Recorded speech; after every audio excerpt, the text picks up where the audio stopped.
here because I've never felt good enough for anybody.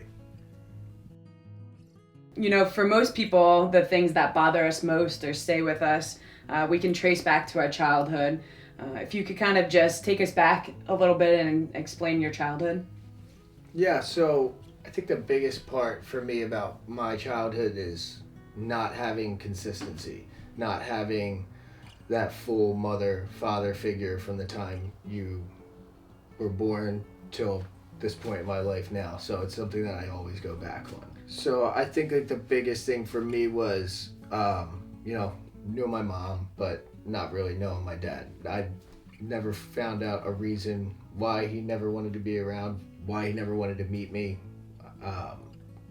I didn't do anything to him yet because I wasn't even around yet. So kind of just building off that is like one of the main things that I focus on anytime I have my own self-worth problems. That's kind of how I start. It kind of feels like even as you were a young kid that you feel responsible for his absence a little bit. Yeah, I just feel like kind of I was wrong place, wrong time, kind of came too early. I don't think of myself as a bad person or that I did anything super wrong. I just felt like I put my mom or my dad or my real dad, their life on hold. So I kind of had to put them in their own whirlwind where they had to figure it out. And realistically, I think about why didn't he try to figure it out like my mom did, and why wouldn't you want something like me? Why wasn't I worth it enough for it? So it's something that I always go back on, and I have my own times where I could literally sit there and think about it for days on end, and there are other times where I can think about it and just like scoff it off and it not be an issue. But I think over time it definitely has weighed super, super heavy on my heart for it. So I know you mentioned, your real father versus your stepfather. If you could kind of tell us a little bit about him and what it was like, growing up with him in your life. For sure. My stepdad I've known him since I was 5 years old. My mom met him when she was at work. He actually got injured in an elevator. He got his arm stuck in an elevator, and she took care of him, took him to the doctors. They hit it off. They got engaged 6 months after they met. They moved in with each other 6 months after, and I moved in fresh after that at 6 years old. We moved from Willow Grove, PA to Northeast Philly, and when we moved in there, it seemed cool. He had like a nice little, it was like a Ford Escort, but it was a little stick shift car. He always liked to go fast. It's a dad style figure to me, somebody who seemed to like want to pay attention to me. So I always wanted to do anything that he wanted to do, kind of work up to it. And living with him was good in the beginning, but it was definitely hard. I guess when you try to overachieve and you try to do all these things, I think for him being as young as it was, because I believe he was 27 when I was 7, so that definitely was new for him as it was for me. Him having a son, me having a dad, and not growing up together and learning together, that I think he was trying to learn, and he didn't really have anybody to look to teach him how to be a dad as well, since he didn't have one around. And I was a good kid. I played all the sports, basketball, baseball, all-star baseball team, as a young kid, travel baseball, seemed to have good friends. And don't get me wrong, I was still a kid. I did stupid things, but when you have straight A's and you're principal for a day as a kid, that was like a big thing when we were in elementary and middle school. I never got the approval from him, and I always got in trouble. I always wound up getting in trouble for stupid things. Like I said, always had really good grades, A's, maybe B's. And if I would come home, do my homework, and he would come home and be like, "Did you double check your homework?" And I would say, "Yes, maybe I did, maybe I didn't." But I knew how good of a kid I was, good of a student I was, He would go through it. If he found something wrong, it would be like I was a liar, and it made me feel unworthy, I guess, or not smart enough, or I didn't do good enough the first time to not have you be upset with me that I didn't double check it. Or if you're, I get it, teach your kids how to turn off the lights and, make your bed and do things like that. But sometimes a kid's a kid. They want to go upstairs. They're running upstairs. They got things on their mind, things to do. But you get grounded for not turning off a light, or not double checking your homework, or not setting up things correctly. And that was hard. That was rough. Little things like, we had some weird things of just like rinsing out a tub, like rinsing out the tub after a shower. If maybe you did it, maybe I did it half-assed, who knows? But if I didn't do it, it would be a argument or a screaming match. And I wasn't allowed to make my own judgment calls. And granted, who's really going to let a 10-year-old make their own judgment calls? But if you expect somebody to be so high up, and you expect somebody to be so smart, but then you want them to make their own decisions, but then you don't allow them to, it's just consistently, you're building yourself up to try to be this great person, but then you get shot down over and over and over again. And I think what the hardest part for me was I never, ever felt like the only person I had close to me was my mom, and I never felt like she had my back. And I think that's like one of the hardest parts, because that's really all I had in the world was my mom. And she was the person I looked up to. She's the reason why I played basketball. She's like kind of like the only reason. I wouldn't say like how I liked like country music, but I love Shania Twain and Celine Dion because that's all my mom used to belt out in the car.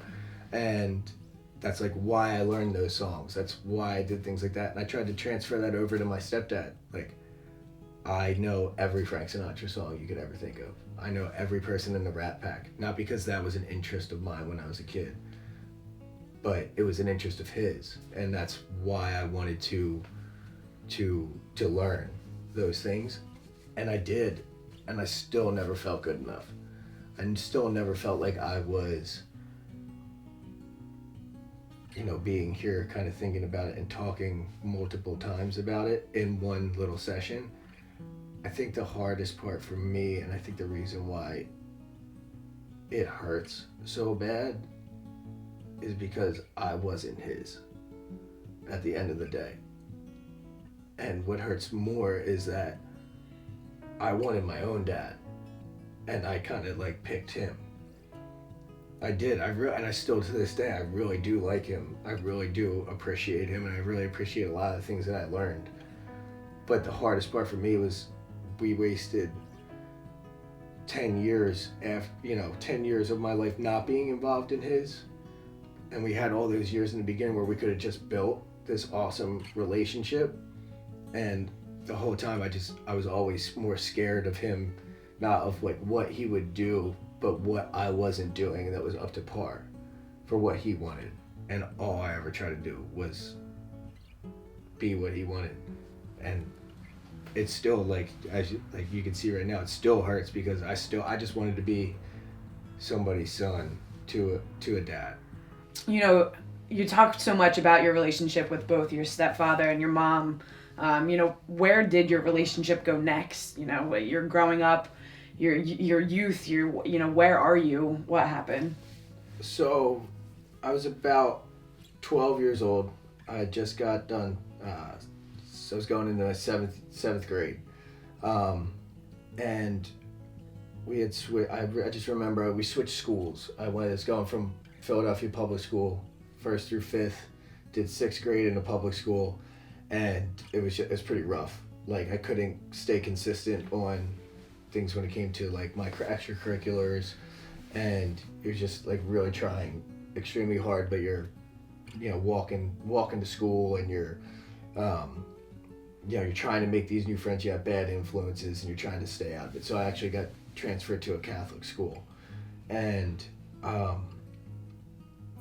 my stepdad and I, we were button heads, and the straw that kind of broke the camel's back in my relationship with him, with not being good enough, was I remember I had a seventh grade teacher. I think her name was Miss Most, and she was my school teacher, and she always wrote our homework on the board, and I always wrote down my homework, and I forgot. I just remember I forgot, and he had come home from work early, and he said, "Did I do my homework?" And mind you, if I didn't do my homework before, or if I didn't double check it or things like that, you would get grounded, and not grounded like, hey, you're grounded for the weekend. It was like you're grounded for multiple weeks. And when you're grounded for multiple weeks, like, you're in your room, like, it's no TV, no outside, no nothing. And I was, like I said, I was a good kid, like, still getting A's. Who do you know that's had straight A's and they're grounded? And I remember him taking me back to the school when I told him I didn't write down my homework that one time. And my teacher was still in the class, and he had pulled me up the stairs and pulled me into that class and shoved me down into a chair right in front of my teacher. And told me, he was like, "You want to be a lazy piece of crap, and I gotta watch you. I will check everything every day, and I will come in here and make sure that you wrote everything down." And I wrote it all down, and he picked me up out of the chair and pulled me right down the back of the steps, put me in the car, rode home, did my homework, grounded. But it wasn't like nice. Like, it wasn't like go up there and go write it down. It was embarrassment. It was to me, who cares if you grab me and pull me up there? But it was mentally having somebody see what you go through on a day-to-day basis of getting in trouble and being scared of the person that you're supposed to be feeling empowered by or learning from, who's supposed to be your supporter and your protector. And that was my dad, my stepdad. And he just made me feel like crap all the time, and he made me scared on a consistent basis. And that was only a small little step of things that has happened over time. So it's hard. And throughout that, you know, is your mom still there? Is your mom still just, you know, not being on your corner like you were feeling before? She was always on my corner when I first told her about it, and then she would bring it up to John, and John would tell her his reasonings for why he was doing it. You gotta remember, my mom barely raised me when I was growing up. My grandmom did because she had to go to work. So they were learning together how to raise a kid. My mom was a great mom when I was a kid, but she wanted to do everything as a husband and wife. So instead of interjecting her feelings over it, she went along with most of the things that happened. And I just remember one time sitting down at the table after we got into an argument about not cleaning out a tub, not cleaning out a bathtub. And I remember my stepdad and I got into basically an altercation over it at 11 years old. And I turned to my mom and I said, "I don't want him to be my dad anymore. I thought I did, but I don't. I hate him." And my mom sat him down with me and told him that, and the tables just got turned on me. It was like what I said didn't even matter anymore. He said, "Well, you don't understand how much your disrespect hurts me, and then you're saying that, and all the things that I've done for you, for this family, and how hard I work." And I said, "I understand that, but you don't treat me right." And my mom basically saying, "Well, you have to understand his point of view." And I'm like, but you don't understand, like, me and how I feel and how I'm scared and how I don't feel like I'm worth anything to either one of you. And, making me feel like I'm the bad person, I'm the liar. But realistically, I'm just trying to learn and trying to do things and trying to be a part of this family. And I don't know what more I can do. So from that, it transitioned to, I've had enough. I've had enough of being pushed, pulled, yelled at, screamed at, grounded, being shunned from hanging out with people, seeing family, hearing all the negative things that come with both sides of my family, that I had to get out. I had to get out of it. So I took the steps to be placed under the care of my grandparents. And that was at 12 years old. It was November 5th, 2002. I was in school. I had told the social worker at the school, which is actually small, funnier story. We found out later that she's actually a second cousin that we didn't find out until after everything came about. But I told her everything that was going on, from the little things to the massive things. I've had that teacher that I told you about with the school homework thing come up. She had told the counselor that she was scared for me and scared for my well-being, and they took me out of the house and they put me with my grandparents. And I didn't know, and I think that was like one of the most heartbreaking days of my life, that I wasn't gonna see my sisters again. I had a 4-year-old sister and a maybe 8-month-old sister, 10-month-old sister at the time, and I probably didn't see them again for a year, or more, and then it went 9 more years until I saw them again. I missed every bit of their life because I was trying to make a change to better myself and not feel worthless. So now you're 12. You're moved in with your grandparents. How is it living with them? It was, to be honest with you, in the beginning, it's exciting, right? So it's grandma, it's grandpa. To me, it's my mom and papa. They're great people. I grew up with them. I'm one of 22 grandchildren, so you're going to see your cousins and all that stuff around them. And, their grandparents, they do whatever they want for you, especially when they're grandkids in need. So, but growing up from there, it was another thing of just like trying to overachieve and trying to find out who I was. So over the course of the next 6 years throughout middle school and high school, it was a little bit hard because they had to learn how to be grandparents and parents, and I had to learn how to not just be a grandchild, but be a son to them. So it was a very difficult time to kind of like figure out who I was, and again, feeling worth it. Again, being a grandkid to, one of 22, you also have to deal with a lot of things like, oh, you're getting more from them than your cousins are. Mm. And you have to deal with the repercussions of that. And you don't want anybody to feel like they're getting more than you are, or I'm getting more than they are. But at the end of the day, I don't think people realize, like, I just wanted them to be my grandparents, and I couldn't have them be my grandparents. I needed them to be my parents, and that was hard because I didn't have them. I didn't have parents. Yeah. So moving on to, college, even in high school, how does this affect your relationships with other people? How does it affect, your relationships with potential people that you want to be in love with? I tried to overachieve in that.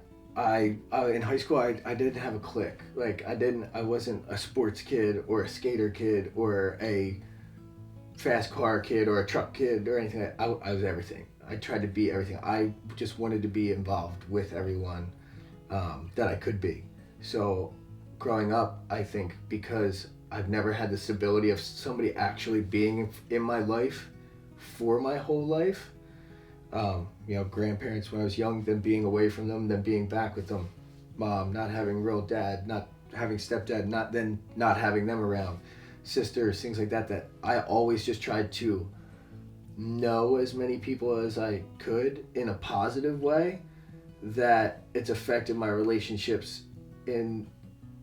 as I kept going, because I never got to fully immerse myself with the people that actually wanted to immerse themselves in me.